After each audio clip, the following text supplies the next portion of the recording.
Dosa batter ಇಲ್ಲದೆ ಕೇವಲ 10 ನಿಮಿಷಗಳಲ್ಲಿ ಸಾಫ್ಟಾಗಿ ಸ್ಪಾಂಜಿಯಾಗಿ ಬನ್ ದೋಸೆ ಮಾಡಬಹುದು. ಇದಕ್ಕೆ ಫರ್ಮೆಂಟೇಷನ್ ಬೇಡ, ರುಬ್ಬೋದು ಬೇಡ. ಇದು ಒಂದು ಮ್ಯಾಜಿಕ್ ರೆಸಿಪಿನೇ ಅನ್ಬೋದು.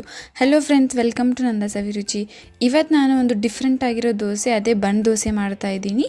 ಅದಕ್ಕಿಂತ ಮೊದಲು ನೀವೇನಾದರೂ ನನ್ನ ಚಾನಲ್ನ ಹೊಸದಾಗಿ ವಿಸಿಟ್ ಮಾಡಿದರೆ ಪ್ಲೀಸ್ ಸಬ್ಸ್ಕ್ರೈಬ್ ಮಾಡಿ. ಬನ್ನಿ ಇದನ್ನು ಮಾಡೋದಕ್ಕೆ ಏನೇನು ಇಂಗ್ರೀಡಿಯೆಂಟ್ಸ್ ಬೇಕು ನೋಡೋಣ. 1 ಕಪ್ಪಷ್ಟು ಸಣ್ಣ ರವೆ ತೊಗೊಂಡಿದ್ದೀನಿ, ಅಂದರೆ ಉಪ್ಪಿಟ್ಟು ರವೆ ತೊಗೊಂಡಿದ್ದೀನಿ. 1 ಕಪ್ ಮೊಸರು ತೊಗೊಂಡಿದ್ದೀನಿ, ಮತ್ತು ಒಂದು ಅರ್ಧ ಕಪ್ ಅಕ್ಕಿ ಹಿಟ್ಟು ತೊಗೊಂಡಿದ್ದೀನಿ. ಒಂದು ಮೀಡಿಯಮ್ ಸೈಜ್ ಈರುಳ್ಳಿ ಮತ್ತು ಒಂದು ಮೀಡಿಯಮ್ ಸೈಜ್ ಟೊಮೆಟೊ ಕಟ್ ಮಾಡಿ ತೊಗೊಂಡಿದ್ದೀನಿ. ಆಮೇಲೆ 2 ರಿಂದ 3 ಹಸಿಮೆಣಸಿನಕಾಯಿ ಕಟ್ ಮಾಡಿ ತೊಗೊಂಡಿದ್ದೀನಿ. ಆಮೇಲೆ ಕೊತ್ತಂಬರಿ ಸ್ವಲ್ಪ ಕಟ್ ಮಾಡಿ ತೊಗೊಂಡಿದ್ದೀನಿ. ಆಮೇಲೆ ಒಂದು ಅರ್ಧ ಟೇಬಲ್ ಸ್ಪೂನ್ ಅಡಿಗೆ ಸೋಡಾ ಮತ್ತು ರುಚಿಗೆ ತಕ್ಕಷ್ಟು ಉಪ್ಪು ತೊಗೊಂಡಿದ್ದೀನಿ.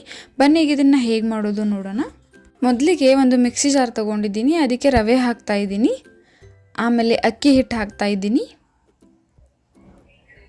ಆಮೇಲೆ 1 ಕಪ್ ಮೊಸರು ಹಾಕ್ತಾ ಇದ್ದೀನಿ. ನಾವು ಸಣ್ಣ ರವೆ ಎಷ್ಟು ಯಾವ ಕಪ್ಪಲ್ಲಿ ತೊಗೊಂಡಿರೋ ಅದೇ ಕಪ್ ಅಳತೆಯಲ್ಲಿ ಮೊಸರು 1 ಕಪ್ ತೊಗೊಂಡಿದ್ದೀನಿ. ಆಮೇಲೆ ಒಂದು ಅರ್ಧ ಕಪ್ ನೀರು ಹಾಕ್ತಾ ಇದ್ದೀನಿ. ಇದನ್ನೆಲ್ಲ ಹಾಕಿ ಇದನ್ನು ಚೆನ್ನಾಗಿ ನುಣ್ಣಗೆ ರುಬ್ಬಿ ತಗೋಬೇಕು.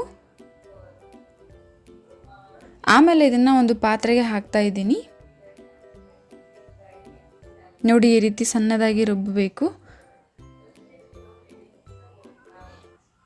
ಒಂದು ಪಾತ್ರೆಗೆ ಹಾಕಿದ್ಮೇಲೆ ಇದಕ್ಕೆ ಒಂದು ಸ್ವಲ್ಪ ನೀರು ಹಾಕ್ತಾ ಇದ್ದೀನಿ.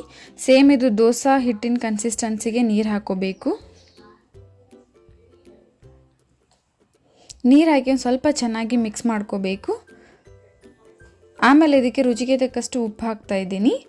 ಆಮೇಲೆ ಅಡಿಗೆ ಸೋಡಾ ಹಾಕ್ತಾ ಇದ್ದೀನಿ. ಆಮೇಲೆ ಈರುಳ್ಳಿ ಹಾಕ್ತಾ ಇದ್ದೀನಿ. ಆಮೇಲೆ ಟೊಮೆಟೊ ಹಾಕ್ತಾ ಇದ್ದೀನಿ. ಆಮೇಲೆ ಹಸಿಮೆಣಸಿನ್ಕಾಯಿ ಹಾಕ್ತಾ ಇದ್ದೀನಿ. ಆಮೇಲೆ ಕೊತ್ತಂಬರಿ ಹಾಕ್ತಾ ಇದ್ದೀನಿ. ಇದನ್ನೆಲ್ಲ ನೀವು ಫ್ರೈ ಮಾಡಿ ಕೂಡ ಹಾಕ್ಬೋದು. ಫ್ರೈ ಮಾಡಿ ಸ್ವಲ್ಪ ತಣ್ಣಗಾಗ್ಬಿಟ್ಟು ಆಮೇಲೆ ಕೂಡ ಹಾಕ್ಬೋದು. ನಾನಿಲ್ಲಿ ಡೈರೆಕ್ಟಾಗಿಯೇ ಹಾಕ್ತಾ ಇದ್ದೀನಿ. ಇದನ್ನೆಲ್ಲ ಹಾಕಿ ಚೆನ್ನಾಗಿ ಮಿಕ್ಸ್ ಮಾಡ್ಕೋಬೇಕು. ಹಿಟ್ಟು ಈ ಕನ್ಸಿಸ್ಟೆನ್ಸಿಗೆ ಬರಬೇಕು. ನೋಡಿ, ಈ ರೀತಿ ಬರಬೇಕು ಈ ಕನ್ಸಿಸ್ಟೆನ್ಸಿಗೆ. ಆಮೇಲೆ ಇಲ್ಲಿ ಒಗ್ಗರಣೆ ಪ್ಯಾನ್ ತೊಗೊಂಡಿದ್ದೀನಿ ನಾನು. ನೀವು ಬೇಕಾದರೆ ನಾರ್ಮಲ್ ತೊಗೋಬೋದು. ಆಮೇಲೆ ಇದಕ್ಕೆ ಸ್ವಲ್ಪ ಎಣ್ಣೆ ಜಾಸ್ತಿನೇ ಹಾಕೋಬೇಕು. ಎಣ್ಣೆ ಹಾಕ್ತಾ ಇದ್ದೀನಿ. ಎಣ್ಣೆ ಸ್ವಲ್ಪ ಬಿಸಿ ಆದಮೇಲೆ ಇದಕ್ಕೆ 1 ಸ್ಪೂನ್ ಹಿಟ್ಟನ್ನು ಹಾಕ್ತಾ ಇದ್ದೀನಿ. ಒಂದು 3 ರಿಂದ 4 ನಿಮಿಷಗಳ ಕಾಲ ಇದನ್ನು ಬೇಯಿಸೋಕೆ ಬಿಡ್ತಾ ಇದ್ದೀನಿ.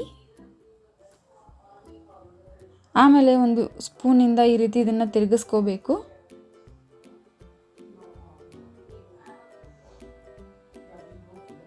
ಈಸಿಯಾಗಿ ತಿರುಗಿಸೋಕೆ ಬರುತ್ತೆ. ಆಮೇಲೆ 2 ಸೈಡ್ ಇದನ್ನು ಚೆನ್ನಾಗಿ ಬೇಯಿಸ್ಕೋಬೇಕು. ಇದಕ್ಕೆ ಬೆಸ್ಟ್ ಕಾಂಬಿನೇಷನ್ ಅಂದರೆ ಕೊಬ್ಬರಿ ಚಟ್ನಿ. ಅದನ್ನು ಹೇಗೆ ಮಾಡೋದು ನೋಡೋಣ. ಕಪ್ ಆಗುವಷ್ಟು ಹಸಿ ಕೊಬ್ಬರಿನ ಈ ರೀತಿಯಾಗಿ ಕಟ್ ಮಾಡಿ ತೊಗೊಂಡಿದ್ದೀನಿ. ಆಮೇಲೆ ಅರ್ಧ ಕಪ್ ಆಗುವಷ್ಟು ಪುಟಾಣಿ ಬೇಳೆ ತೊಗೊಂಡಿದ್ದೀನಿ. ಹುರಿಗಡಲೆ ತೊಗೊಂಡಿದ್ದೀನಿ. ಆಮೇಲೆ ಒಂದು 3 ರಿಂದ 4 ಸಣ್ಣ ಪೀಸ್ ಮಾಡಿ ಶುಂಠಿ ತೊಗೊಂಡಿದ್ದೀನಿ. ಆಮೇಲೆ ಒಂದು 8 ರಿಂದ 10 ಬೆಳ್ಳುಳ್ಳಿ ಹೆಸರು ತೊಗೊಂಡಿದ್ದೀನಿ.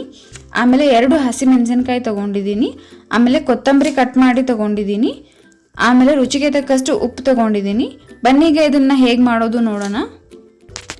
ಮೊದಲಿಗೆ ಒಂದು ಮಿಕ್ಸಿ ಜಾರ್ಗೆ ಕಟ್ ಮಾಡಿ ತೊಗೊಂಡಿರೋ ಕೊಬ್ಬರಿ ಹಾಕ್ತಾ ಇದ್ದೀನಿ. ಆಮೇಲೆ ಪುಟಾಣಿ ಬೇಳೆ ಹಾಕ್ತಾ ಇದ್ದೀನಿ. ಆಮೇಲೆ ಶುಂಠಿ ಹಾಕ್ಕೊಳ್ತಿದ್ದೀನಿ. ಹಸಿಮೆಣಸಿನಕಾಯಿ ಹಾಕ್ತಿದ್ದೀನಿ. ಆಮೇಲೆ ಬೆಳ್ಳುಳ್ಳಿ ಹಾಕ್ತಿದ್ದೀನಿ. ಆಮೇಲೆ ಕೊತ್ತಂಬರಿ ಹಾಕ್ತಾ ಇದ್ದೀನಿ. ಆಮೇಲೆ ರುಚಿಗೆ ತಕ್ಕಷ್ಟು ಉಪ್ಪು ಹಾಕ್ಕೊಳ್ತಿದ್ದೀನಿ. ಆಮೇಲೆ ಇದಕ್ಕೆ ಸ್ವಲ್ಪನೇ ನೀರು ಹಾಕ್ಕೊಂಡು ಇದನ್ನು ಸಣ್ಣದಾಗಿ ರುಬ್ಬಿ ತೊಗೊಳ್ತಿದ್ದೀನಿ. ನೋಡಿ, ಇಷ್ಟೇ ಸಾಫ್ಟಾಗಿ ಸ್ಪಾಂಜಿಯಾಗಿ ಬನ್ ದೋಸೆ ರೆಡಿ ಆಯಿತು. ಇದನ್ನು ನೀವು ಮಕ್ಕಳಿಗೆ ಟಿಫಿನ್ ಬಾಕ್ಸಿಗೆಲ್ಲ ಹಾಕಿ ಕೊಡ್ಬೋದು. ಮನೆಯಲ್ಲಿ ಇನ್ಸ್ಟಂಟಾಗಿ ಈಸಿಯಾಗಿ 10 ನಿಮಿಷಗಳಲ್ಲಿ ಇದನ್ನು ಮಾಡ್ಕೋಬೋದು.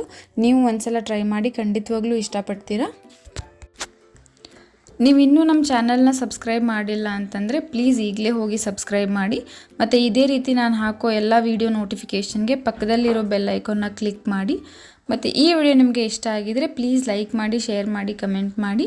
ಮತ್ತು ಇದೇ ರೀತಿ ಟೇಸ್ಟಿ ರೆಸಿಪೀಸ್ಗೆ ನಮ್ಮ ಚಾನಲ್ನ ಸಬ್ಸ್ಕ್ರೈಬ್ ಮಾಡೋದನ್ನು ಮರಿಬೇಡಿ. Thank you.